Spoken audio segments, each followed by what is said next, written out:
Well, good morning again, and our next panel is one I've really been looking forward to. Today's air and space forces are increasingly reliant on digital systems, and the promise of joint, all-domain command and control raises the stakes for our adversaries, but also for ourselves. The more we lean on technology, the more adversaries, our enemies, will try to use it against us. Well, I cannot think of anyone better positioned to tackle this topic than the four leaders joining us today. Lieutenant General Tim Haugh, Commander, 16th Air Force. Lieutenant General Mary O'Brien, Deputy Chief of Staff for ISR and Cyber Effects Operations. Lauren Barrett Knausenberger, Chief Information Officer for the Department of the Air Force. And Brigadier General Dave Snoddy, Deputy Director of Operations at U.S. Cyber Command. I'll start and turn the stage over, I think, to Tim first. And again, we can't thank you all enough. It's just an honor to be with you today, virtually in the studio. Known you all for a long time, and I'll tell you right up front, we're sure proud of all you do. So please, Tim. So good morning. So the perspective that I'd like to provide today is from the warfighter standpoint of being an operational component within this space of both information warfare, cyberspace operations, and also the operator of the Air Force networks. And one of the things that's been really exciting, when we spoke to you a year ago, it was about the formation of 16th Air Force. And now what we're talking about are the outcomes and the insights that our airmen are creating across the globe. So it's an exciting time. And we've been very fortunate that we've really had some pretty incredible alignment between what we're being asked to do by the 5 combatant commanders that we're component to, with the guidance we've received from our service and from Air Combat Command in terms of our guidance and direction. So as we look at where we are today, the original charge that we were given in 16th Air Force and that we execute with all the teammates on the screen was the ability to integrate our information warfare capabilities with an intent of competing now against our adversaries. And since that time, as our staff has matured, our processes have come together, and our ability to link with those 5 combatant commanders, all the air components that are presented from the United States Air Force, and with our partners in the IC, we really have begun to realize the potential of what it means to integrate our capabilities, our authorities, and the strengths of all of our airmen executing the missions across 16th Air Force.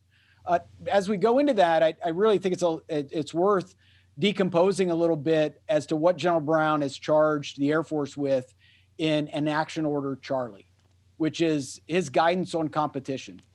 And it says a number of things that align perfectly for what we have been asked to do in the stand-up of 16th Air Force, and also what General Knausenberger is asking us to do in his strategy of persistent engagement.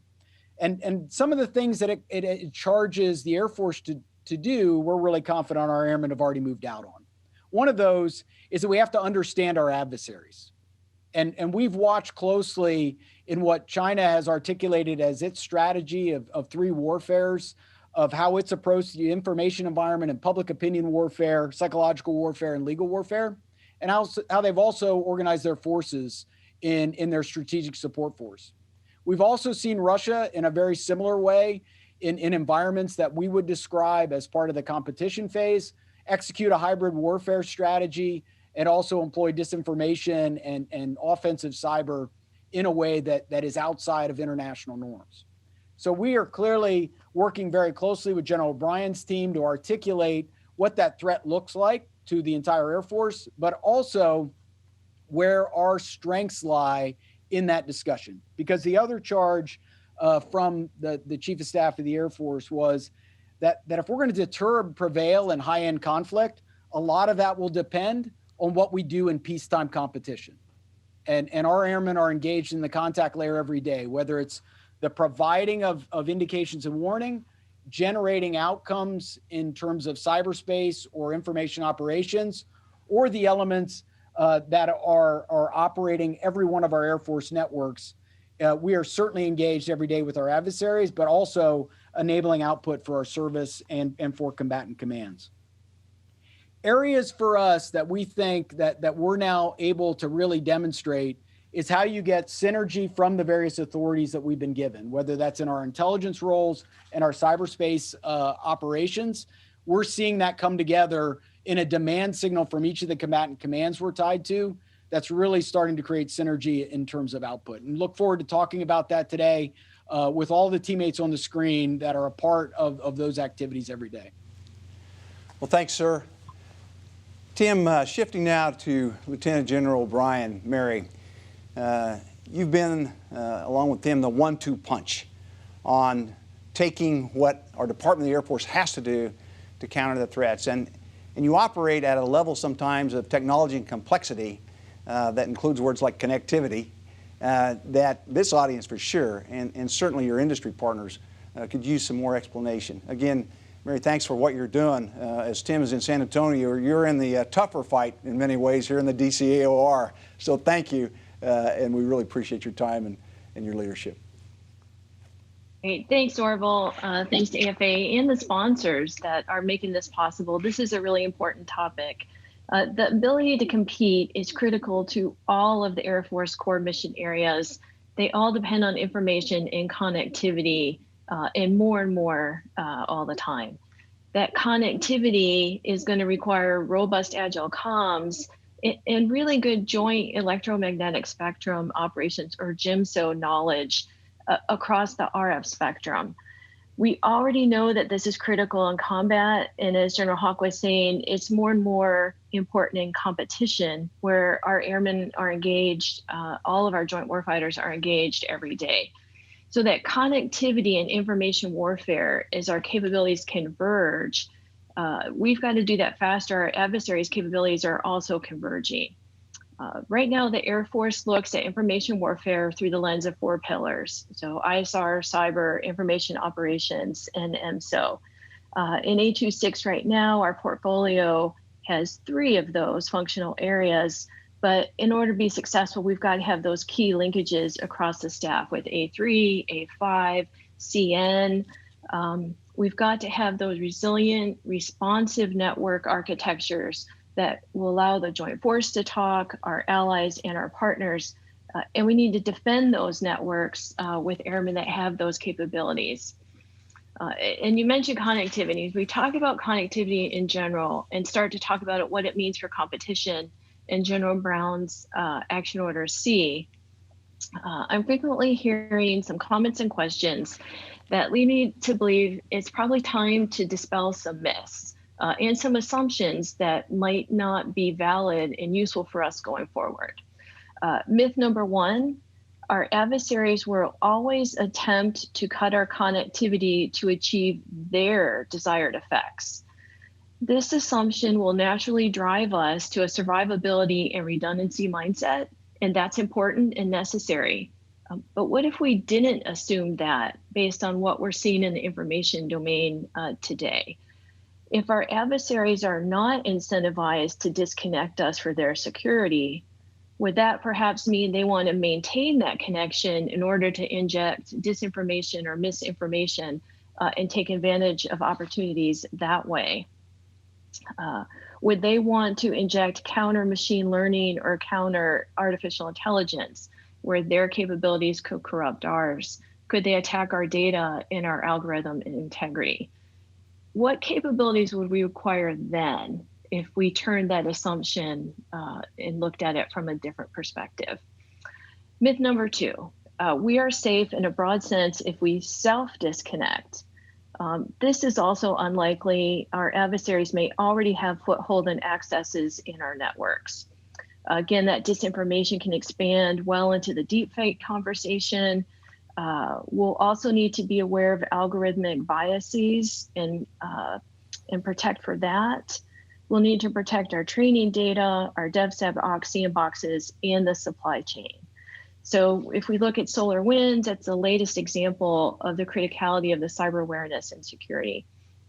I think we'll hear more about this as we continue the panel.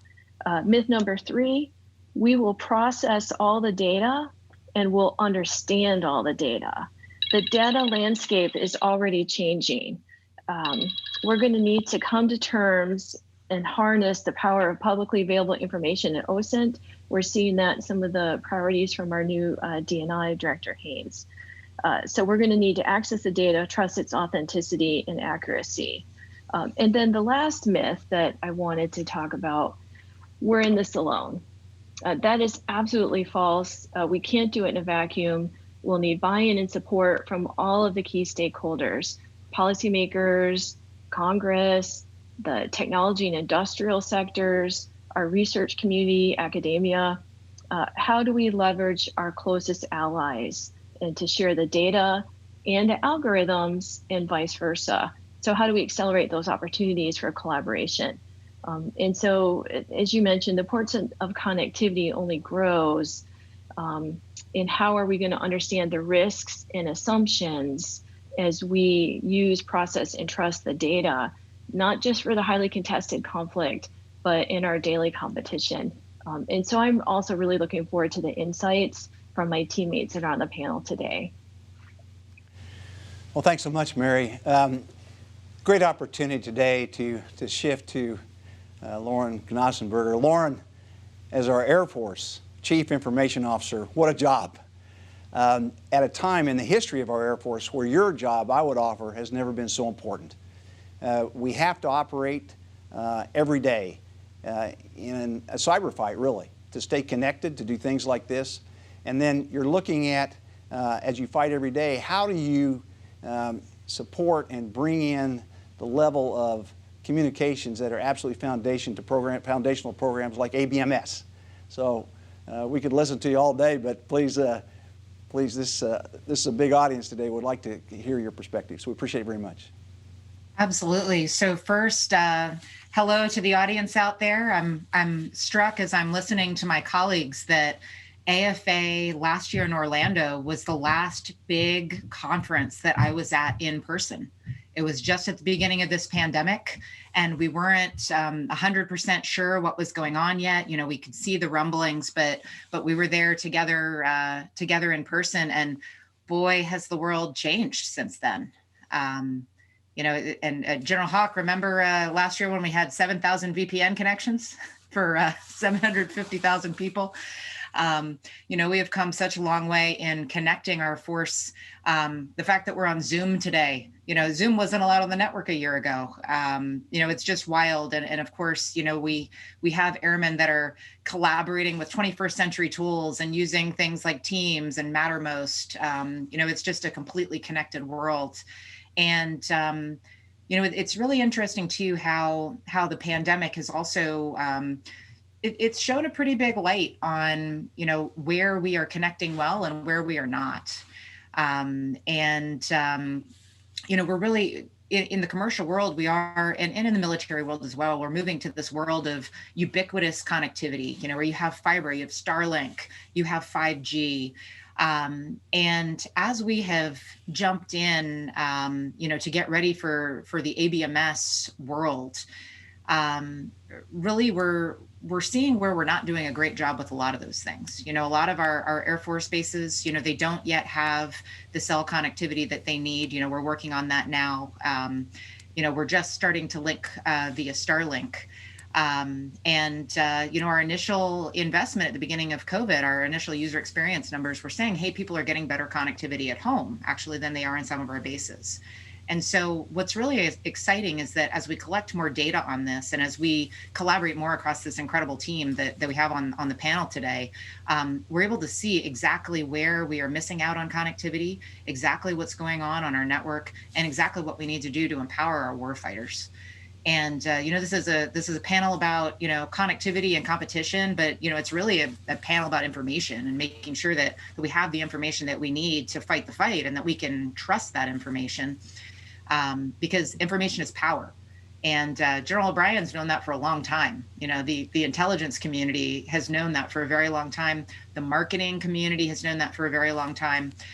Even in the DoD, we've known. But what we're doing now is we're really investing in those things and making sure that we can get that data and that information to our warfighters so that we can speed our OODA loop and even move toward a world of machine-driven insights. I really appreciated General O'Brien's comment about, kind of the assumptions that we make too about our, our competitors maybe shutting down our connectivity. Because really, I think it'll be increasingly difficult to shut down all of those connections, because our greatest competitors, they're also economic competitors, and it's really tough to shut down the entire internet.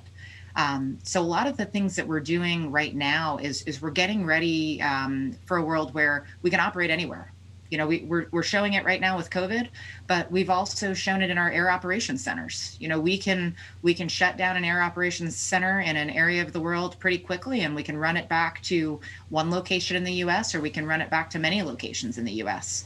And that is something that we are increasingly preparing ourselves for, is that, the fight is not just in one physical place, and it's not too hard to take out one physical place, but it is incredibly hard to take out a globally distributed force that can connect and work from anywhere. And so in that way, COVID and some of the digital transformation efforts have been a gift that add to our resilience in this area. So just to share a couple of things that we're working on to drive things forward and to support ABMS. First, pushing forward our first Air Force Zero Trust strategy. And really, this is going to be a game changer, because, the promise of zero trust is that, A, we're no longer putting up thick walls and securing things to the point where they're unusable, benefit one. Two, we're tagging our data. We're making sure that we can collapse environments. There's no reason why we shouldn't have a very near future world with the right investment where we are on one SIPR network with all of us and with all of our military partners, along with our allies, along with our DIB partners. We should be in one SIPR environment. Zero Trust gives us that promise by allowing us to tag data and make sure that, if it's intended for Five Eyes, it goes to Five Eyes. If it's just for us, it goes to us, but really the more that we can collapse our environment and we can share seamlessly with our allies and DIB partners, we can't be prepared for true near peer competition unless all of our allies are right there in the game room with us, ready to fight together. And there are a lot of things that we're doing pretty well today. Our efforts to move to the cloud. We've got some really great efforts going on. Cloud One's done some great work. And today, all the way up the stack, we have cloud environments that airmen can use, unclassed, secret, top secret, and SAP environments. And we can push data between those. That's a huge success story, but much more to do. And Platform One and Kessel Run pushing the DevSecOps world forward. We now have airmen who can show up at Platform One, they can go through some training, and 2 weeks later, they could be deploying code to warfighters anywhere in the world with an ATO. And that's something that we need to continue to push, because really the promise of ABMS is a fully connected world where we have the data and we constantly have the tools and the situational awareness to push things forward. But all of these things have to come together seamlessly. And I know Preston Dunlop, our ABMS architect, is watching right now. And he's helped us to really imagine some incredible use cases for ABMS. I know I was in the Smart Center clapping like, my team had just won the Super Bowl, when we had a hypervelocity bullet take out a cruise missile. All through the power of AI and data. We had an airman using VR technology to follow the missile. We can do incredible things. But what we need to do now is we need to do incredible things at scale. And I told you what we're doing well and what we're pulling together. Some of the hard parts, the most boring stuff. We went out and we spent a lot of time with General Harigian out in USAF to get ready for his ABMS demo. And you run into things like, oh man, sorry, General Harigian, you're hanging out with a 256 megabit SIPR connection. And, and after I said, excuse me, sir, did you say megabyte? We move forward pretty quickly to get him onto a 10 gig circuit. But we have just silly things that we do to ourselves there regularly. And we're working now to make sure that we can get those into an operational baseline and that every commander knows, am I ABMS ready? Am I ready to connect to that cloud that is gathering in increasing capabilities today, all of those data sets that we are pulling together today, all those incredible algorithms that we are building toward the day when we really have all of that data at our fingertips and can achieve those machine-driven insights. So it's an incredible time. We have an incredible team, and I look forward to seeing what we can do over the next year, because this past year was pretty wild transformation. Well, outstanding introduction among the three of you. I would just summarize with what I heard is no connectivity, no lethality. So good on you. So let's shift to Brigadier General Dave Snoddy. Dave, obviously you're in the middle of the cyber fight every day, directly supporting Cybercom and General Nakasone, and I know we're all anxious to get an update in an operation, in a real fight you're in every day. All right, thank you, sir. Thank you for having me this morning. I want to start out with just a few broad points to sort of set the stage, much like General O'Brien's myths that she talked about. You know, and the first is almost silly to say, but it's true. You know, the theme of this connectivity, it's really central to the mission of Cyber Command. If we didn't have global connectivity, you wouldn't need us. And cyberspace aggression is continuous and not confined to areas of hostility as traditional war fighting has often been. This doesn't mean we can be everywhere. And it does mean, though, that the struggle to retain the initiative in cyberspace is enduring and continuous. I'd also like to sort of roll the clock back just a couple years, because those outside the cyber community may not realize how pivotal the year 2018 was for cyber operations. First, as everybody knows, I'm sure, the National Defense Strategy was published in 2008, which pivoted the department and arguably the nation back to thinking about great power competition. Also in that year, probably not as familiar to folks, a legal change was made in the NDAA that designated cyber ops as a traditional military activity. You might not understand the nuances of that, but that's a really significant change that was made in our law as to how operations are perceived by our own government and can be approved. Also, of course, not at all trivial, Cybercom was elevated from a subunified command to a combatant command. And Cybercom published a vision that year that sort of articulated what we now call persistent engagement, which was, and to just a couple quotes from that, is that we need to take action in cyberspace during day-to-day competition, and we must disrupt or halt malicious cyber activity at its source, including activity that falls below the level of armed conflict.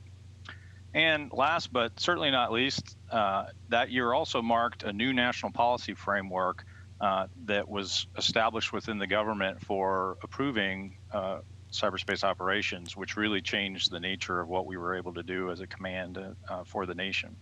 So the elevation of Cybercom didn't change our fundamental missions.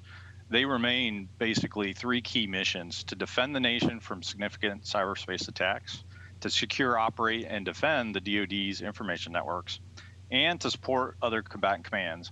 That last statement is a little more complex than it sounds on the surface, because there's cases where we're actually the supporting command, and there's cases where we're the supporting command. And as General Haugh alluded to early, we have a somewhat unique component structure where each of our components actually support different segments of that mission. In some cases, like Joint Force Headquarters Doden supporting the secure, operate, and defend mission. And then each of our service components support various COCOMs. It's not a one-to-one relationship like we'd have in many other domains.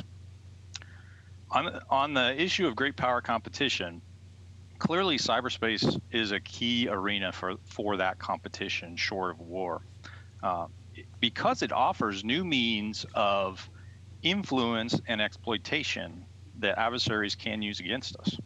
And the vast majority of cyber aggression takes place well below the level of armed conflict. However, its cumulative effects can be quite large and damaging over time. So Cybercom's approach to this that really started to shift in the 2018 timeframe is we really acknowledge that restraint and response after the fact seeds initiative and emboldens our adversaries. It's not prevented or curtailed cyber aggression in the past. So we must engage in a steady and sustained activities that persistently preclude, contest, and frustrate the adversary's cyberspace campaigns. General Nakasone described persistent engagement broadly as this: superiority in cyberspace is temporary. We may achieve it for a period of time, but it's ephemeral. That's why we must operate continuously to seize and maintain the initiative in the face of persistent threats. Now, on the nature of interconnectedness and cyber command specifically, obviously that's a key feature of the cyber strategic environment. It means we can be anywhere at any time, frankly, as can our adversaries, and we're in constant contact. And we have the potential, and our adversaries have the potential to influence or affect sources of national power. These are, and obviously interconnectedness is a key feature of the operational and tactical domains across all the domains of warfare. One of the, and I wouldn't call this a myth, because in our traditional network defense, offense has traditionally had the advantage over defense. And as Ms. Knausenberger and General O'Brien and General Haugh all spoke to, we're changing the way we view the network, and Cybercom is right in the middle of that. We're engaged in the JADC2 effort, mostly from a command and control on how we can link our command and control systems for cyberspace operations in those with the other domains. We're heavily involved in the DoD's move towards zero trust, as Ms. Knausenberger was referring to, and the move to the cloud.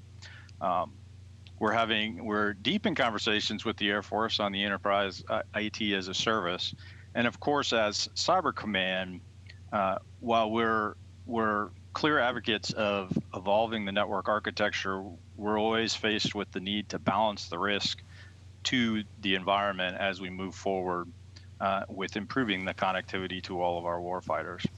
So to put persistent engagement a little bit in context, one thing I would use as an example, and General Haugh has personal experience with this, and I can't go into it in great detail, but I can speak about it very broadly. And that's the subject of election security. So that's another aspect of 2018 I didn't highlight earlier, but was clearly a key aspect, is defense of the midterm elections in 2018, and then of course defense of the presidential elections in 2020. Influence operations are clearly a great and growing threat, and they're being done through cyberspace. Of course, influence operations are not new, but the scope and scale of what's achievable is unprecedented and facilitated by our global connectedness. So election security certainly was U.S. Cyber Command's and NSA's #1 priority leading up to the election. The three things we were really focused on, some of these more so on the NSA side, but it was a team sport, was to generate insights on what potential adversaries might have been doing, share any information and intel with DHS, who was the overall federal government lead for election security, and then of course to impose any outcomes on an adversary that was attempting to interfere in our democratic process. And I think history will show we were fairly successful in that endeavor, and that's a clear part of persistent engagement that will remain with us, because again, influence operations are here to stay. And I look forward to the discussions throughout the rest of this panel. Thanks. Yeah. Thanks, Dave. Very, very insightful. Well, for all four of you, I'd like to go back to your warfighters, if you will. In light of all the fantastic points you've made so far, it's clear, I think, to most of the audience that peer competition in your fight every day is somewhat nuanced. Who are the bad guys? We know they're out there. How do I identify them? How do we defend against them? Or how do we go counteroffensive? And so your warfighters bring and must bring a set of attributes that gives them with the skills that they have or they can develop to effectively fight and win. So consequently, educating the force on our adversaries and recruiting the right talent every day, technically skilled, analytically minded, and diverse in background is critical. And I know you're looking for, you're training in all those skills to develop integrated all-domain campaigns below the threshold of armed conflict to deter, and those skills become paramount to the Air Force's ability to compete against peer threats. So starting with Mary, could you talk a bit about the future of talent management, professional development, and diversity and inclusion, and how you're growing, if you will, in those areas to meet those demands? And then to Lauren and some comments from Tim, and then Dave, please. there's a big risk in asking me to talk about our great airmen and our great workforce, but I will try to share the platform with my peers.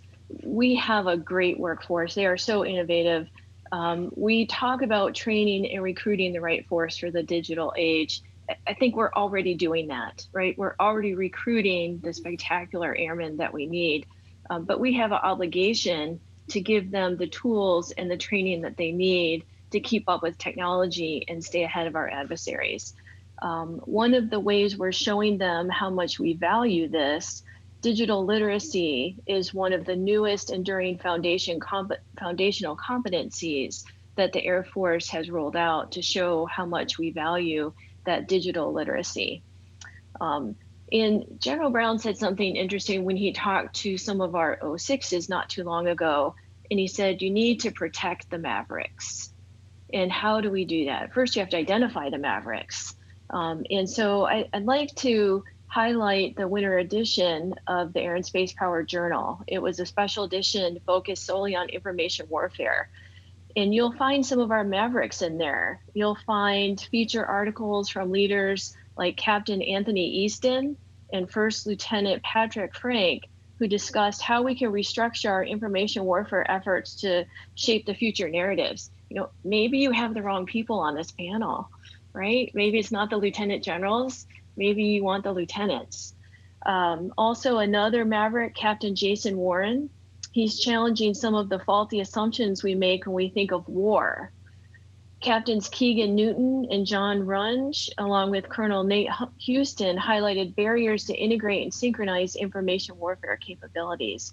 Doing things at the operational level inside 16th Air Force, excuse me, or for Cyber Command. These leaders are challenging norms and proposing solutions today that we need to fight and win against our near-peer adversaries. And you mentioned diversity inclusion, and I'll highlight that the data, we've talked a lot about data, the data with respect to diversity and inclusion shows that the diverse teams are smarter, they do better work, they solve more problems, they come up with creative solutions, they challenge the bias that could happen. That diversity and inclusion effort is a national security imperative. We've got to take advantage of all of our workforce and all of our capability. So this is an us issue, and we need to foster effective allies. I'll just end quickly by talking about our A26 diversity, equity, inclusion strategy that we rolled out for the ISR and CyberEffects Enterprise. 3 pillars: communication, leader development, particularly for our underrepresented minorities, and advocacy and allyship. That's also very critical. This strategy is going to be critical to develop that ready force and keep up with education, eliminate the existing gaps between the majority and the underrepresented groups. We won't be able to accelerate change without leaders at every level taking ownership for addressing some of the gaps that we have there. But I know that our A26 leadership is not the only organization that's looking at this. I know Lauren is also doing a lot of work and contributing in this space. So let me hand it over to Lauren to talk about some of her efforts. All right. So Mary, I loved your intro on like, hey, it's dangerous giving me the floor first. You know, so it's it's kind of dangerous letting me go second. But I know Tim and Dave are also really passionate about this too. But I have to share. I just got back from Keesler Air Force Base, and I was so incredibly impressed with what Colonel Heather Blackwell and team are doing down there to just really turn the way that we train our airmen on its head. And efforts like that, the way that they are in a very agile manner incorporating new things in the curriculum and getting feedback from the airmen going through and incorporating all the new learning methods and blended learning, you know, that they have to do now too, because they have to live in a smaller smaller physical footprint, but also incorporate just as many students. So, and we're better for it as a result of those efforts. But I especially want to plug Digital U because this is something near and dear to my heart. I think it's a huge diversity and inclusion issue as well. But I'll do a commercial real quick that if you go to digitalu, the letter U, .af.mil, you can go and register for Digital U, and you can get into Udemy for free. You can go register for a free Udemy license right now and go learn anything you want for airmen and guardians. If you want to go learn to code in Python like General Raymond did as one of our early adopters, you can go do that. If you want to go learn about Kubernetes, you can do that. And if you're just having a rough day and you need to do some yoga, it's COVID, we get it. But all of those things are there for our airmen and guardians in Digital U. And that's been an incredible partnership with ACC, Generals Wegeman and Haugh, as well as General Kreider over in the Space Force, Kessel Run, AFRL. All of those folks have basically sponsored Digital U to drive their workforces forward, because we have things that are very different that we have to teach our warfighters about the actual character of war and how we fight. But there are a lot of, and an increasing number of digital concepts that aren't that different or shouldn't be that different, the way that we do them in the air and space forces than from the commercial world. So those foundational technologies, learning about zero trust, learning about modern DevSecOps, learning about Kubernetes, all of those things are things that we want our airmen to know about. Even just understanding the cloud and why it's important that we move to the cloud and how we can use the cloud to better secure and access our data in an increasingly connected world, and moving toward needing to have everything connected for ABMS as well. But really within Digital U, the idea there is, anybody can show up. Whether you are a cook, whether we hired you to do code. I literally, by the way, met a cook in the class at Keesler who is now learning to code. I was so excited because I love the movie Under Siege, where Steven Seagal as the cook is the one that has to beat up on all the terrorists after the rest of the crew is tied up. But that's really the promise here. Anyone, we don't care who you are, what your background is, what you did before today. We just care how well you can learn the content here. And the next time, General Raymond has a huge problem where the tsunamis hit the reactors in Japan, and he needs 4 guys who can code in Python, guys or gals. I hope that we will be able to just go into Digital U and say, hey, we've got all of these folks with these skills. These are the closest to Japan. Put them on the helicopter, because that's really how we need to know our talent, to nurture our talent. And start letting those guys at the pointy end of the spear really signal what it should be. So for instance, if Kessel Run says, here's my badge in Digital U, and if you meet all of these requirements, you get the badge, we'll give you an interview. That's a pretty good signal that that's where the software development line is heading. So I'm excited to see what we learn and continue to learn. I hope the folks in the audience will go sign up for a license. And I think I got to yield the floor now to Tim Haugh. Tim. But Lauren, I thought you were going to say that you were going to have General Raymond write code. That's where I thought that was headed. He has. And by the way, General Brown has now been added to the ranks of #Generals Who Code. We were at Kessel Run last week, and he committed code to fix something in their pipeline. So well done, General Brown. That's fantastic. So I think what we heard from both General O'Brien and Ms. Knausenberger is a number of the actions now that are trying to align our words and our actions of what General Brown has charged us with in his action order on bureaucracy. How do you create opportunities for airmen to be innovative, and how do we create environments all the way down to the flight level that are inclusive? And those things that we're doing now that we're really excited about, taking Lauren's example of Digital U, what we found is that as our Air Force has moved so quickly into the cloud, that we were behind in some of the training we were providing our airmen that were already in our workforce. So as we adapt the pipelines and the work that Colonel Blackwell's doing at the 333rd to adapt our pipeline, we already have a lot of airmen that are in our workforce that are now engaged in cloud every day, whether they're operating or they're defending within the cloud. So what we asked our airmen to do was take a look at first, what were they doing themselves? So what were they using for training every day to make themselves prepared for the things that we were now asking them to do? And what we found was a mixture of commercial courses whether it be with the specific commercial providers, and also that they were leveraging Digital U as an opportunity to get that understanding. So now from that lesson, we took NCOs within the 33rd Network Warfare Squadron and said, build a certification around the commercial training and Digital U so that now we can stay current. Because we know the commercial turn on the technology and what they're going to offer and what we're going to purchase from those commercial providers is going to continue to adapt. How can we align ourselves in a way that allows us to leverage that for training, but then do a certification afterwards to make sure that meets our overall military requirements that are consistent with what we know as good standards and evaluation processes. So we're seeing that come together now as action, and we're really excited about it as our first use case to really be able to leverage Digital U as part of our core training. And we see that as an example of what the partnership we'll have with Air Education and Training Command. Another example of how we're leveraging our talent, partnership with 826 and ACC over the last 3 to 5 years has been an emphasis on publicly available information and giving our airmen the tools to be able to fully use that.